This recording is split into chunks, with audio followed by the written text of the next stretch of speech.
In his first life, he was betrayed. Oh, betrayal again, my favorite word. By his closest friend Dorian Valen and his lover Lyra Valen. Together they drained him of everything and left him to die in the cave of the mighty luminous dragon. He wakes up, alive, in his old dorm room, 10 years earlier. The year 2040, just before the launch of Celestial Odyssey, the fully immersive VR game that would later merge with reality itself. At first, he's confused. Where's his cultivation? His treasures? His storage ring? Gone. All gone. And then he remembers. The jade pendant he seized before his death, an artifact whispered to control the laws of heaven. It must have sent him back. A second chance. In his first life, he was betrayed. Oh, betrayal again, my favorite word. By his closest friend Dorian Valen and his lover Lyra Valen. Together they drained him of everything and left him to die in the cave of the mighty luminous dragon. Tragic, yes, but also terribly predictable. Now, reborn with 10 years of knowledge about the game and its secrets, Kalen vows to rewrite his story. Hidden quests, divine treasures, legendary beasts. He knows them all. And this time, he'll use that knowledge to rise faster, higher, stronger than anyone else. As he stares into the mirror, 19 months more, his eyes burn with icy determination. He will have revenge. He will make up for the regrets of his past life, and he will not waste this chance. Just then, his phone rings. The caller ID? Miss Tempest, Serenya's old nickname. Kalen smiles softly, answering her call. For the first time in 10 years, he hears her voice. And in that moment, he whispers an apology she doesn't understand.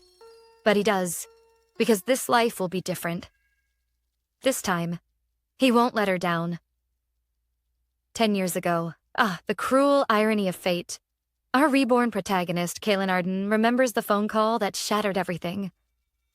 On the line was his old friend, Serenya Vale, panicked, telling him she'd just seen his girlfriend, Lyra Valen, kissing another man and hopping into his car. A betrayal in broad daylight. But back then, Kalen didn't believe her. No. He even scolded Serenya, and their friendship was torn apart. Serenya, once so close to him, left the university and transferred elsewhere. And Kalen... well, he stayed with Lyra, blind and in love, for 10 years. Yes, 10 years of lies, until Lyra's mask fell, revealing she wasn't just unfaithful. She was an angel-faced viper. Worse still, she betrayed him with his so-called brother, Dorian Valen. Together, those snakes deceived him, drained his wealth, and pushed him to his death.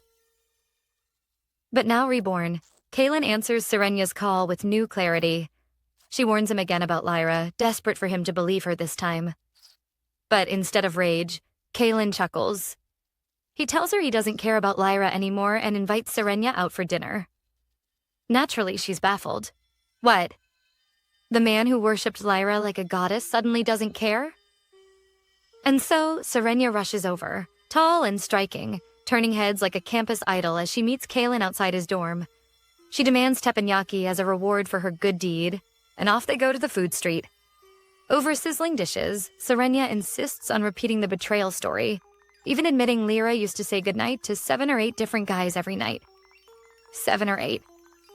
Oh, the audacity. Serenya warns him again and again, but Kalen only smiles, insisting he's already done with Lyra. What Serenya doesn't know is that her old friend is no longer the same naive boy. He has lived and died once already, and he won't waste time on heartbreak again. Then, here's the setup for destiny. Serenya asks if he's heard of the new VR game, Celestial Odyssey. Kalen answers calmly. Not only has he heard of it, but he's planning to go pro. Serenya nearly drops her chopsticks.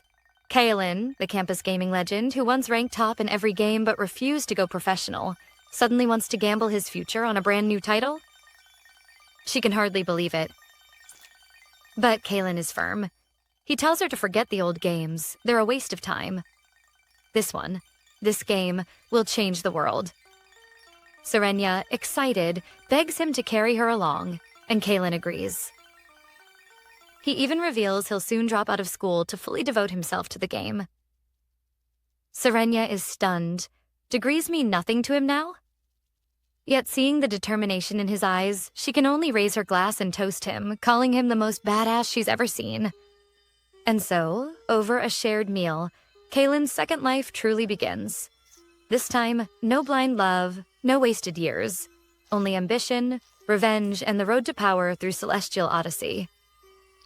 Dear viewers, let's talk about our unlucky genius, Arendor Vale. Once a mighty Enlightenment realm cultivator, now reborn into the body of his younger self. Broke, hungry, and very, very awkward. After reuniting with his old friend, Selena Rowan. Yes, the tall, fiery goddess who can make grown men freeze with a single glare. Arendor proudly declared he'd treat her to a meal. Bold words, until the bill arrived. Alas, our great cultivator discovered his WeChat, Alipay, and even his credit cards were emptier than his storage ring. He wanted to vanish on the spot, but poor Selena had to foot the bill. Imagine, an Enlightenment powerhouse reduced to freeloader status. Oh ho ho, how the— Selena scolded him mercilessly, waving her fists like she'd happily use him as her personal punching bag. And what did Arendor do? He laughed it off, made some cheeky comment about being her balloon to pump, and promptly got his ear twisted. Romance? Maybe. Comedy? Absolutely. But embarrassment aside, Arendor had no time to waste. He ditched his dorm, moved into a neat little apartment, and finally bought the thing that mattered most. A game ring for the legendary new VR title, Chronicles of Immortality. And then, the fateful night came. Midnight, August 8th, 2040. The servers went live, and players around the globe rushed in. With a single flash, Arendor was transported back to that starry void, standing in a grand palace. 10 years later, he was finally back where it all began, and this time, he won't let fate toy with him again. Ah, behold, floating before the players was a celestial beauty, Seraphina Noctis, skin like polished jade, robes shimmering like glass, and an aura so divine that mortals dared not breathe too loudly in her presence. She wasn't just any NPC. Oh no, she was the architect of the immortal path, the goddess-created chronicles of eternity. But mortals, being mortals, always make fools of themselves. Many tried flirting, begging for hidden quests, or even touching. And what became of them? A one-way ticket to the in-game jail. Some lost all their charm permanently, doomed to wander as hideous rejects of society. A few poor souls were so cursed that no NPC would even give them the time of day. Truly, divine punishment has never been so humiliating. Our reborn protagonist, Kaylin Draven, knew this all too well, because in his first life, he was one of those idiots. But this time, wiser and calmer, he simply bowed and waited. And Seraphina finally spoke, her voice like celestial music. "Mortal, do you truly wish to walk the path of immortality?" "Yes," Kaylin replied firmly. She smiled faintly, scanning his soul with radiant light. Normally, this process took seconds, but for Kaylin, it dragged on. And then, oh, plot twist. Instead of the boring old merchant's discount trait he once had, he was granted a brand new talent. Defying fate. Its description? Chilling and exhilarating. All attributes maxed from the start. But each death carves away 10%. Breakthroughs yield double power. But every single one summons heavenly tribulation, fail, and your soul scatters. And with each great step forward, Kaylin would be forced to complete world-shaking trials, rewards beyond imagination, but risks beyond measure. Most players would cry in despair. Kaylin? He grinned like a madman. After all, what's the point of being reborn if you're not going to gamble with destiny itself? And so, after customizing his new look, goodbye ugly hair, hello elegant crown-style locks, Kaylin faced his next choice, his starting land. 4 provinces stretched before him, each tied to a path of cultivation. Magic, medicine, artifacts, or body refinement. This time, with 10 years of future knowledge swirling in his mind, Kaylin wouldn't choose blindly. No, he would claim the opportunities hidden within the land of his destiny. His second life as a cultivator had truly begun. Instead of charging ahead like an impatient rookie, Kaylin Draven took a step back. Why rush to choose a path when the secrets of his very being were waiting to be revealed? With a flick of thought, his attribute panel shimmered into existence. Yes, I know what you're thinking. Is this man a protagonist or the child of destiny itself? Every single stat, maxed, every talent unmatched. Even his charm was so dazzling that if he walked into a tavern, half the NPCs would swoon, and the other half would start writing bad poetry about his jawline. But Kalen wasn't distracted. He studied carefully. Physique was the domain of body and chi warriors. Spirit belonged to spellcasters and healers. Comprehension unlocked hidden skills most players couldn't even pronounce. Charm and luck?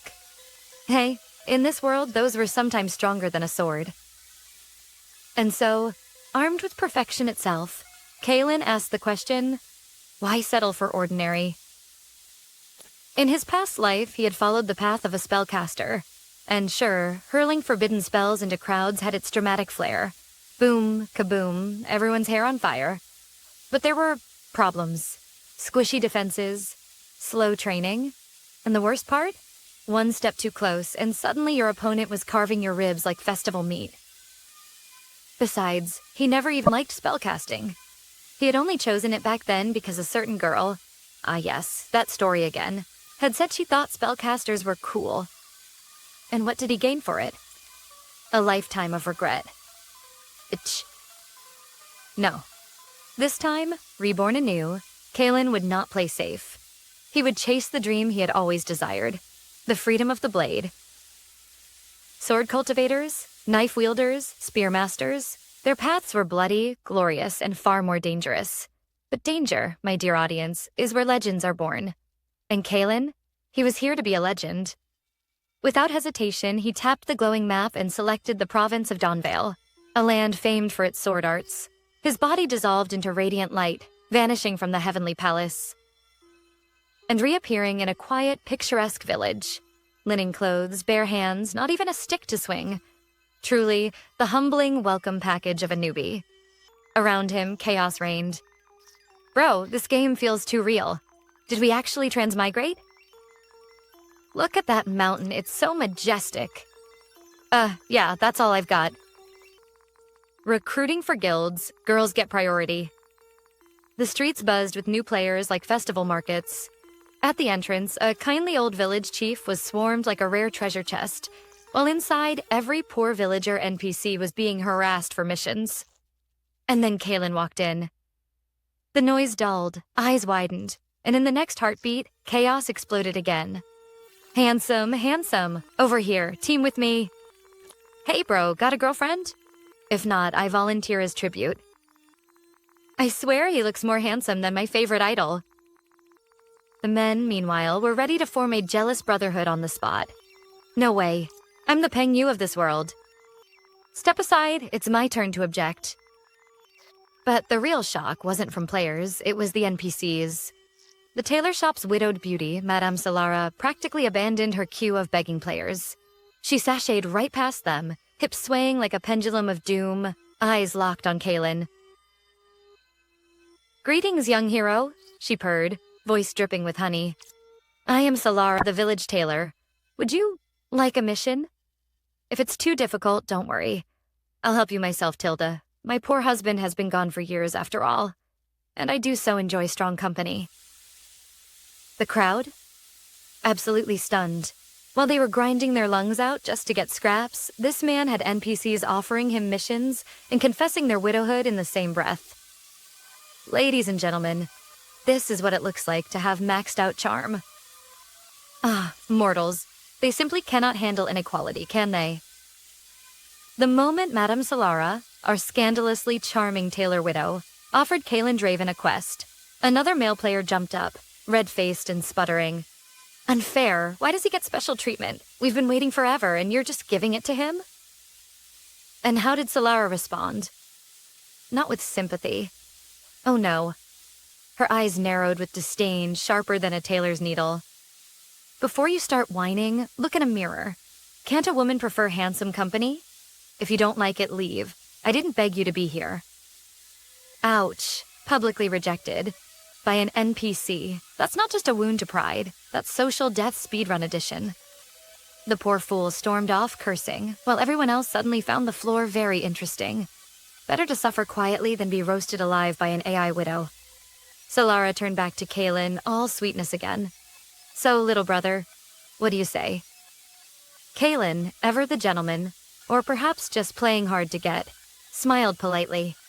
Next time. I've other matters now. Her shoulders sagged dramatically, as if she'd just been abandoned at the altar, and Kaelin slipped away, not eager to remain the center of a circus. Still, his transcendent charm was undeniable. NPCs smiled at him in passing, greeting him warmly. Honestly, if Kaelin wanted, he could skip the sword path entirely and just attach himself to a pretty cultivator's side.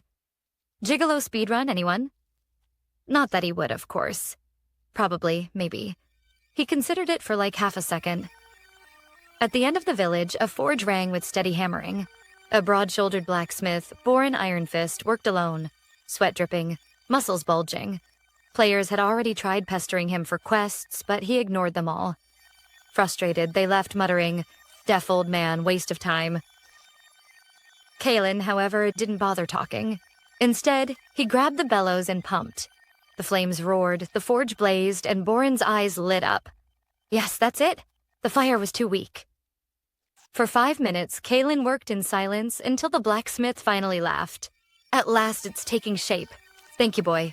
My apprentice is gone today, so I had no one for the forge. Grateful, Borin gestured at the weapon rack. Choose one. I'll lend it to you for a day.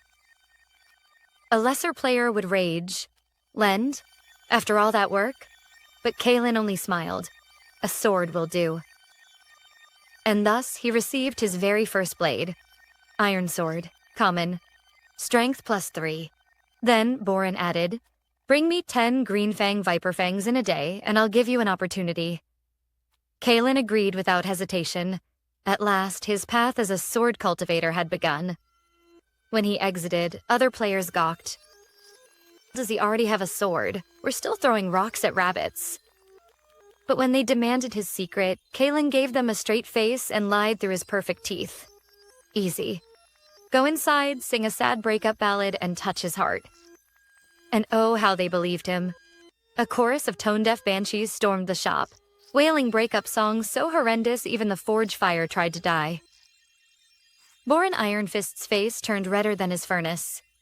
You out! One by one, the wannabe pop idols were kicked into the street. The onlookers nearly died laughing.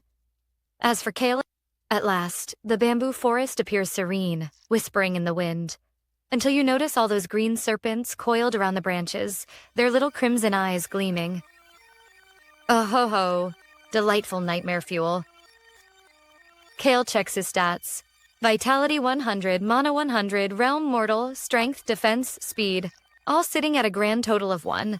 Yes, truly inspiring numbers. Still, he's not here to sightsee. He spots a green bamboo snake, and the fight begins.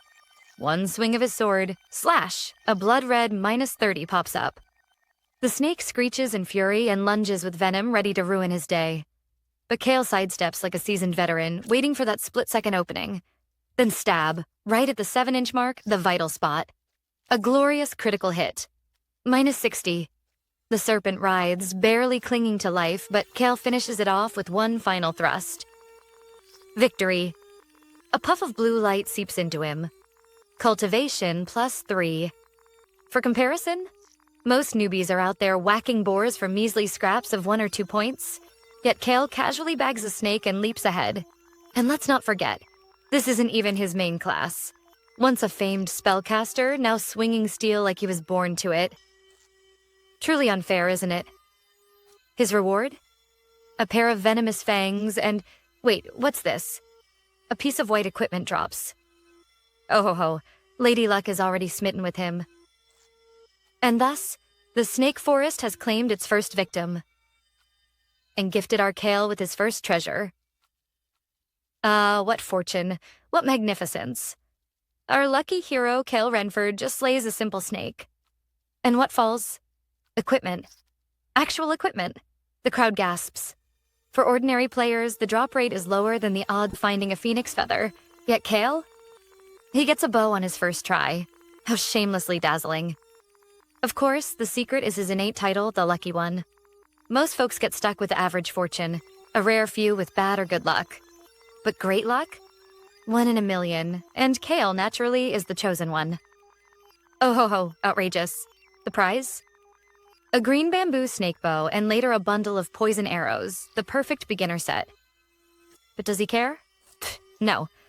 Our sword-obsessed protagonist shrugs it off, insisting he's a sword cultivator. Still, he keeps them, because luck clearly wants to shower him in gifts. Snake after snake falls. A storage bag drops. Poison arrows pile up. Copper coins clink into his pocket. In total, 10 snakes down, cultivation rising swiftly toward chi refining. The average newbie is out there whacking boars for scraps, yet Kale practically trips over treasure and heads straight back to the village. And what does he pull out next? Not his sword, but his salesman skills. In the bustling village square, Kale dramatically waves around the green bamboo snake bow, shouting like some street vendor, "Step right up. Server's first bow for auction. Highest bidder wins." Naturally, players swarm him like flies to honey. When Kale shows off the stats, strength +2, poison arrows that bleed enemies dry, the crowd nearly faints. For newbies, this is basically a divine artifact. The bids fly. 500, 1,000, 5,000. It soars higher and higher until the crowd is roaring. And just when Kale leans back like a smug merchant prince, in walk a group of breathtaking female players. Their leader? A sharp-eyed woman with short hair and queenly aura. She opens her mouth and coolly declares, 50,000. The entire village gasps. 50,000 for a starter bow? But wait, here comes trouble. Damien Veyron himself marches in with his eternal guild lackeys, bidding 60,000 like he owns the place. He grins at Kale, pretending they're old pals, but Kale only offers a polite fake smile. The short-haired woman doesn't back down. 70,000. Damien fires back. 100,000. And then she drops the bomb. 200,000. The crowd loses its mind. Copper coins? Worthless. Real cash is flying. Damien frowns, trying to probe her identity, but she calmly excuses herself, logs off, and calls her boss. When she returns, boom, she raises her bid to 500,000. Half a million for a starter bow. Even Damien's smug mask cracks, his jaw hanging open as the crowd explodes in disbelief. And Kale? He sits there with the satisfied grin of a man who just swindled the entire server on day one. The bidding war for the green bamboo snake bow heats up between Wang Jinghao and a mysterious short-haired woman, soaring past 500,000. Just when it seems the woman has won, Lin Jichen suddenly sells the bow to Wang Jinghao instead. Claiming they're friends, the woman leaves furious, but Lin Jishen soon follows her. In the forest, he offers to sell her valuable information for 500,000. Though suspicious, she pays, and Lin Jitkin reveals the secret. The real hidden quest comes from the weapon shop, not mundane tasks like hunting wild boars. He even shows her a sect invitation letter as proof. Shocked, the woman realizes this knowledge is indeed priceless. Meanwhile, Lin Jichin pockets another fortune, already 1 million richer within the first hour of the game. After tricking Wang Jinghao and earning a fortune, Lin Jichin follows the short-haired woman, Wanling. She suspects he's close to Wang, but Lin Jishin reveals it was only an act. He warns her not to waste money on beginner gear, hinting that sect rewards are far superior. Just then, chaos erupts. Her party accidentally lures out the Wild Boar King, the novice village's strongest boss. Players are slaughtered instantly, forcing Wanling to retreat. But Lin Yixin steps forward, borrowing her iron sword and challenging the beast alone. At first, his attacks barely scratch it, but Lin Yixin uses clever tactics, luring the boss into a cliff where falling rocks crush it and open wounds on its head. Exploiting the weakness, he lands critical strikes, eventually driving the iron sword deep into its skull. Another cliff crash finishes the monster, showering Lin Jichen with massive cultivation rewards. In just one battle, Lin Yixin not only slays a boss that guilds usually claim, but also breaks through to the chi refining realm, leaving everyone stunned. After slaying the Wild Boar King, Lin Jichen's heaven-defying fate triggers once more, doubling all of his attributes and granting him a new talent, Vitality Seed, boosting his life force by 10%. With this, his vitality soars far beyond normal cultivators, reaching over 2,200 points at just the initial stage of chi refining. As the system announces his first boss kill across the entire game, guilds are shocked. Many had been preparing for weeks, only to be outdone by a lone player wielding nothing but an iron sword. Lin Yixin earns 200 prestige points, making him a rising figure in the world of Tale of Immortal. But his heaven-defying fate comes with a cost. Every breakthrough invites a tribulation. As dark clouds gather overhead, Lin Yixin quickly collects the loot dropped by the Wild Boar King.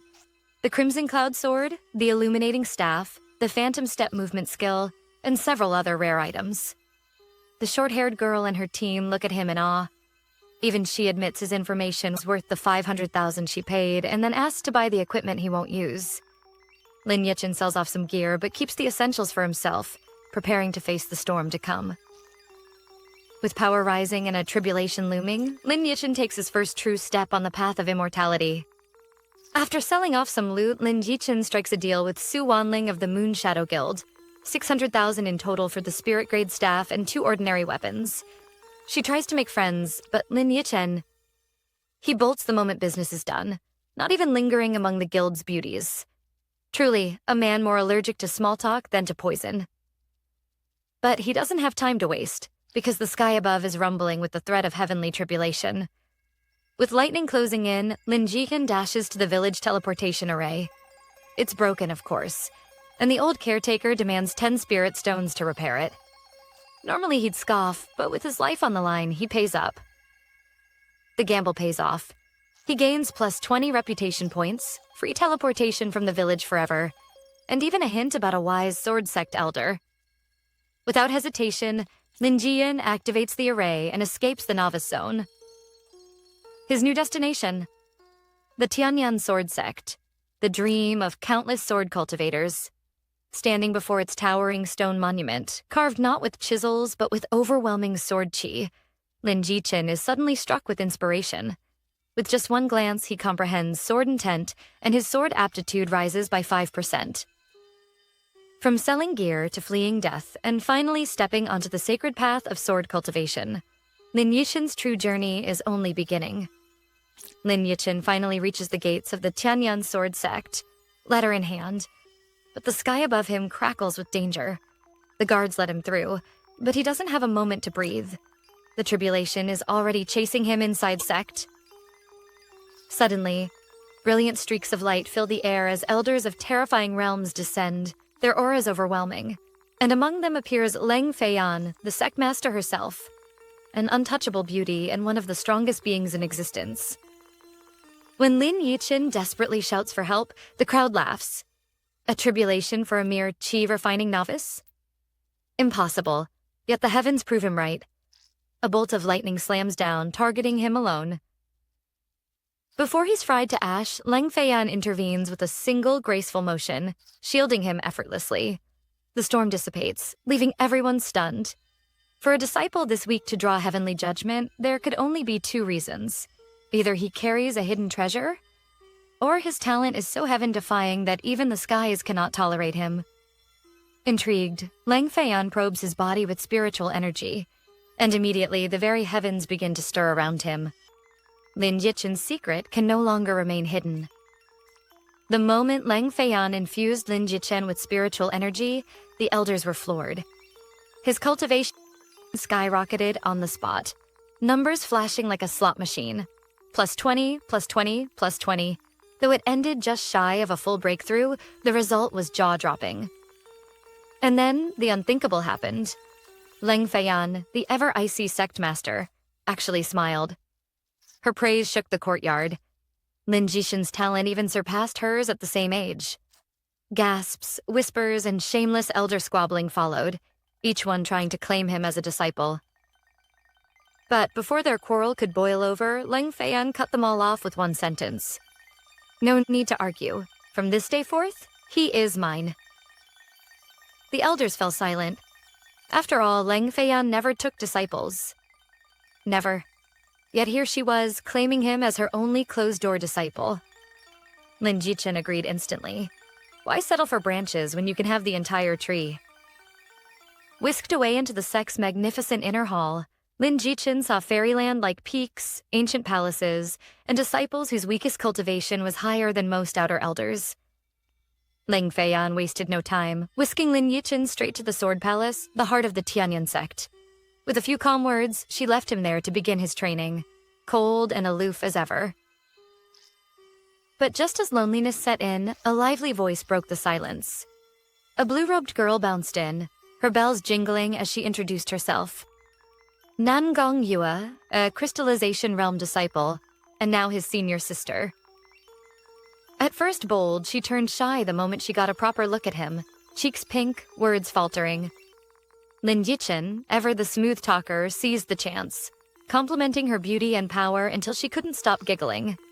And then came the system chime. Affection plus 10. Instant rapport. For Lin Yichen, this was huge. NPC affection wasn't just cosmetic. It unlocked quests, bonds, and even hidden paths that could change destinies. In his past life, even grinding for years barely got him to heartfelt connection with one elder. Yet here he was, only moments into meeting Nangong Yue, already raising her favor. A sign that this life, his story, would play out very differently. Lin Yichen recalled a legend from his past life, one about a love-struck player who devoted himself to an NPC senior sister. For years he cared for her, even when her cultivation was ruined and she was left crippled. 5 years of sacrifice later, she finally recovered. And her affection hit the impossible. 100 points. When the game merged with reality, she remained by his side. Their tale became one of the most famous love stories in Tale of Immortal.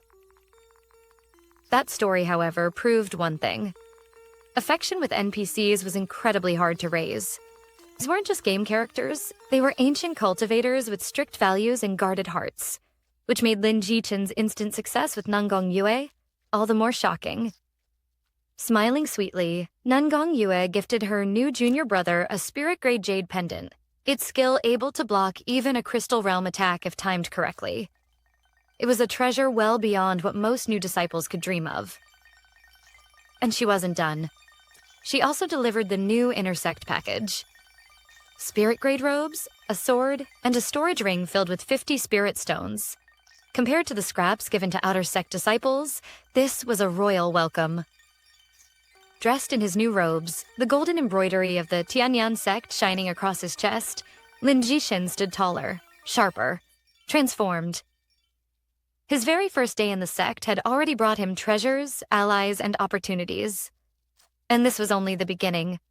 Fresh from admiring his insane stats, 3 times stronger than the average cultivator, nearly unbreakable defense, Lin Jichen thought he was untouchable, but one wrong turn in the Sword Palace proved him very wrong. Mistaking Leng Feiyan's bedchamber for his quarters, he stepped inside, only to be blasted out by a terrifying formation. His health dropped to a sliver, blood on his lips, nearly erased from existence. If not for Leng Feiyan personally deactivating the array, he'd have lost precious innate attributes forever. Cold as ever, she tossed him a powerful mysterious grade elixir as a worn gift and left him trembling, more alive than dead. Yishin, of course, immediately thought, getting nearly killed is worth it if she keeps giving me treasures. Moments later, Nangong Yue reappeared, horrified at his battered state. Seizing the chance, Lin Jichen played the pitiful victim, coughing dramatically while defending her honor. His little act worked. Her guilt turned into affection, bumping her favor to 15 points. Even better, she handed him an entire bottle of spirit-grade vitality elixirs. Jackpot. Finally, Nangong Yue led him to his personal quarters. And not just any quarters. The Sectmaster had blessed his room with an Earth-grade gathering spirit array, a cultivation hotspot 300% more efficient than anything normal disciples had. Even Nangong Yue admitted she was jealous. As she left, Lin Yichen realized something. Between the Sectmaster's gifts, his senior sister's affection, and his cheat-level cultivation speed, he was leveling up in ways no one else could. Tomorrow, Leng Feiyan would assign his first real cultivation task. Tonight, he logged off to rest, already dreaming of his next big power spike. After testing his new Earth-grade cultivation array, Lin Yichen was thrilled. His meditation speed had skyrocketed to more than 10 times the average player. Just 3 hours of AFK training was enough to max out his current stage. Terrifying indeed. Logging off, he checked his bank account. Over 1.6 million earned overnight. Without hesitation, he spent most of it on 2 top-tier gaming pods, one for himself and one for Renlan, his fiery childhood friend. When Renlan arrived, Lin Jishin teased her about spending her gym money. Big mistake. The fitness-obsessed tigress immediately pounced, pinning him down and threatening to beat him up. Yichen fought back in the only way he could, tickling her until she collapsed with laughter. But his victory was short-lived. Desperate, Renlan punched him square in the eye, turning him into a panda. As she checked the damage, their playful scuffle suddenly turned awkward. Bodies pressed close, sparks flying. Embarrassed, Lin Yishin bolted away, only to be accused of taking advantage. Beaten, humiliated, and branded a rogue, Yichin had no choice but to surrender. In the end, Renlan stood triumphant, while he grumbled in silence. So much for being an overpowered cultivator. In the real world, he was still no match for this wild tigress. Lin Yichen receives a delivery. 2 brand new gaming pods, one for himself and one for Renlan. She's shocked at the gift, teasing him about where the money came from, until he explains it was all earned in-game. Excited, Renlan decides to keep hers at Lin Yishin's place and starts imagining how much she'll play during the school break. Lin Yishin, meanwhile, admires his own top-of-the-line pod, capable of sustaining a player for days without logging off.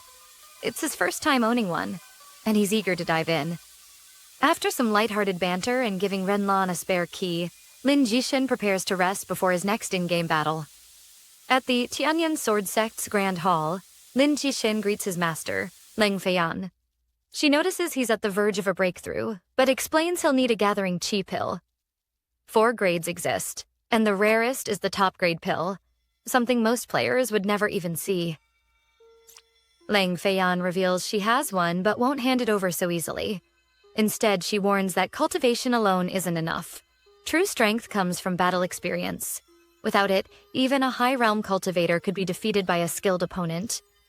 Lin Yichin fully agrees, recalling his past life where combat talent mattered more than money or equipment. His words impress Leng Feiyan, even raising her affection toward him. She then sets a test. Lin Jichin must accept and complete a difficult mission from the sect's outer temple before she'll grant him the pill. Before leaving, she also imparts the sect's core technique, the Tianyan Heart Sutra, boosting his combat abilities. Exiting the inner temple, Lin Jichin notices new players joining the sect.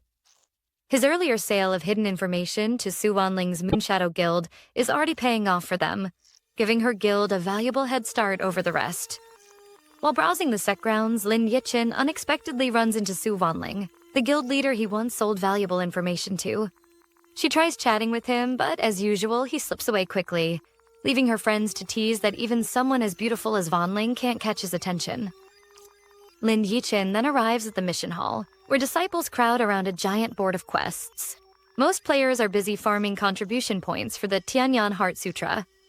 The easier quests involve gathering herbs or killing weak beasts, while harder ones scale up to dangerous hunts. But Lin Yichin's eyes lock onto the very top. A hell-level mission. The task demands avenging a fallen disciple and retrieving a stolen secret technique, with rewards including spirit stone, equipment, and even a high-grade gathering chi pill. The catch? The culprit is suspected to be a late-stage chi refining cultivator, far beyond the reach of most players. Everyone watching mocks Lin Yichin for even touching the plaque. To them, he's either showing off or signing his own death sentence. Yet instead of backing down, Lin Yichin calmly hands it to the registrar. Shock spreads as the Foundation establishment NPC, normally arrogant to beginners, treats him with unusual respect, all because of the inner disciple's robes he wears. While others can only whisper and speculate, Lin Jichin has already set himself on a path no one else dares to tread. Lin Jichin ignored the warnings of other disciples and took on his mission anyway. Using spirit stones, he traveled through the teleportation array to Fengku City, the largest city in Muxian province. The city was vast and prosperous, filled with both mortals and cultivators living under strict laws of the ruling dynasty. After paying the entry fee, Lin Jichin made his way through the busy streets toward the famous Drunken Immortal Pavilion. There, he ordered a pot of jade ice brew, wine that could temporarily boost strength and defense, and waited as the tavern filled with evening crowds. Soon, a storyteller appeared and began sharing news and rumors from across the province. Some were serious, like sect alliances or massacres, while others were scandalous tales of sect leaders and disciples. Lin Yixin listened quietly, knowing this was the real reason he had come. At the Drunken Immortal Pavilion, Lin Yixin listened to a storyteller who shared recent events across the province. Among the news, he finally heard what he was waiting for. Zhang Hai, a disciple of the Tianyan sword sect, had been killed by Zhou Hao, a late-stage qi-refining loose cultivator from the demonic path. Lin Yixin approached the storyteller, who revealed himself as Li Si, an information broker. For spirit stones, Li Si told him where Zhou Hao could be found, the brothels of Fengku City. For an extra fee, he also warned that Zhou Hao's older brother, Zhou Shen, was a Foundation establishment cultivator, something Lin Yixin had to watch out for. To confirm Zhou Hao's identity, Lin Yixin disguised himself and entered the Autumn Moon Pavilion. His appearance caused a huge stir among the girls, who swarmed him with affection, even offering themselves for free. Amid the commotion, Zhou Hao revealed himself upstairs, confirming his identity. Lin Yixin didn't act immediately, knowing a fight in the city would only draw royal guards. Instead, he waited outside. Soon enough, Zhou Hao left the brothel and slipped out of Fengku City. Thinking he had escaped unnoticed, he didn't realize Lin Yixin was already following closely in the shadows. Under the moonlit forest, Zhou Hao realized someone was tailing him, only to find Lin Yixin stepping out from the shadows, calmly declaring he was here for Zhou Hao's life. At first, Zhou Hao scoffed, thinking this was just some weak early-stage disciple, but the moment their blades clashed, his confidence began to crumble. No matter how ferociously Zhou Hao swung his thunderblade, every strike landed uselessly against Lin Yixin's defenses. Even his strongest move, the Wild Blade Slash, was easily blocked thanks to Lin Yixin's Jade Pendant Shield. The more Zhou Hao attacked, the more desperate he became. How could a supposed novice be this untouchable? Finally, Lin Yixin stopped holding back. With one clean strike, he slashed Zhou Hao's shoulder, blood flowing as his health points dropped. The truth was obvious. Even though Zhou Hao was late-stage qi refining, his stats and techniques were pitiful compared to Lin Yixin's overwhelming strength. Zhou Hao had entered the fight thinking his opponent was prey. But now, cornered and bleeding, he realized he was the one being hunted. Zhou Hao's last attempt to flee ended in failure as Lin Yixin's sword pierced his neck, leaving him bloodied and begging for mercy. Just when he thought he could bargain his way out, a powerful blade aura suddenly tore through the forest. Zhou Hao's older brother, Zhou Shen, had arrived. Unlike Zhou Hao, Zhou Shen was a Foundation establishment cultivator, radiating a crushing aura. Zhou Shen scolded his foolish brother, but quickly turned his attention to Lin Yixin, mocking him for being just a qi-refining novice. He demanded Lin Yixin hand over his treasures, but Lin Yixin refused. In one swift strike, Lin Yixin finished Zhou Hao, shocking Zhou Shen and igniting his fury. The two clashed, sword and blade ringing through the forest. Lin Yixin relied on his combat experience to hold his ground, but Zhou Shen's overwhelming stats and realm made every exchange dangerous. Even with clever strikes, like piercing through Zhou Shen's chest and triggering armor break, Lin Yixin struggled under the relentless pressure.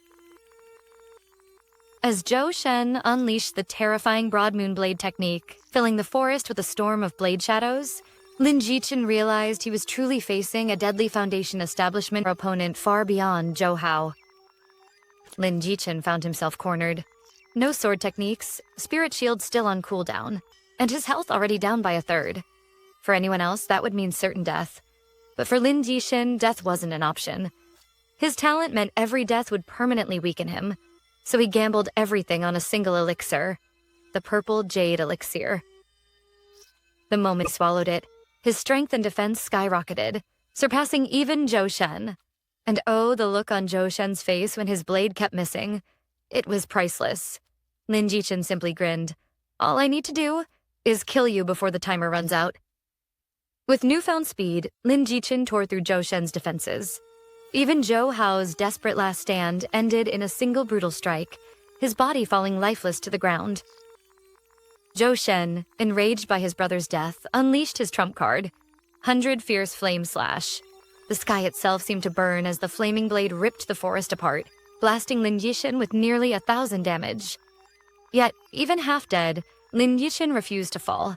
He rose, eyes blazing, his strikes now sharper, faster, almost as if he was discovering true sword intent mid-battle. Zhou Shen, still bleeding and on the defensive, realized too late. This wasn't a fight he could win. The clash with Zhou Shen finally ended in Lin Yixin's victory, though only by a hair's breadth. His purple jade elixir wore off, leaving him drained. But with one decisive phantom step, he turned Zhou Shen's own attack against him, slicing his throat and ending the fight. Exhausted, Lin Yixin recovered with pills and turned to the spoils of war. His absurd luck paid off. Zhou Shen dropped 3 full pieces of spirit-grade equipment and even the terrifying 100 Fierce Flame Slash skill book, though sadly it was limited to blade cultivators.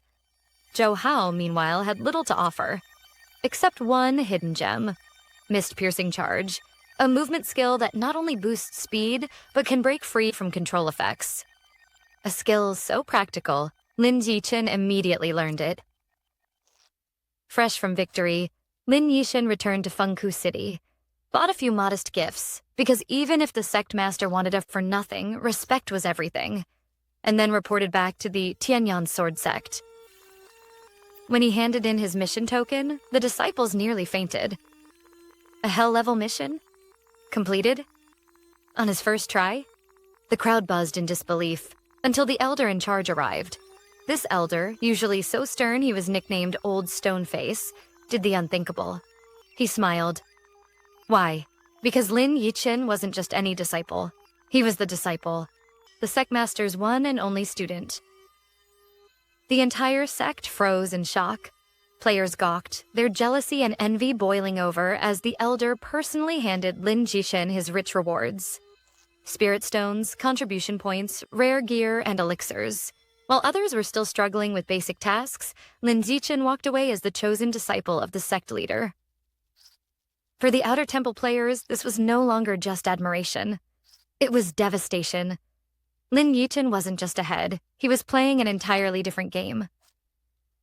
Back in the Sword Palace, Lin Yixin thought he could finally rest. But who should appear under the moonlight? Leng Feiyan herself, radiant, graceful, and yet cold as frost. Her beauty alone could silence a hall, but her words carried steel. Why did you risk a hell-level mission? Do you realize what losing you would mean for the sect? Lin Yixin quickly admitted fault, earning both a scolding and unexpected rewards. Not only did Leng Feiyan give him a soul-protecting talisman, but she also handed over 2 superior gathering chi pills, treasures that could shatter bottlenecks in cultivation. To Lin Yixin, it felt like heaven itself had smiled. This was the advantage of being the sect master's disciple. And then came the boldest move of the night. Lin Yixin nervously offered Leng Feiyan a simple hairpin he had bought as a gift. For anyone else, such a gesture would have been courting death. But Leng Feiyan, after a long hesitation, actually accepted. The system chimed. Her affection rose by 5 points.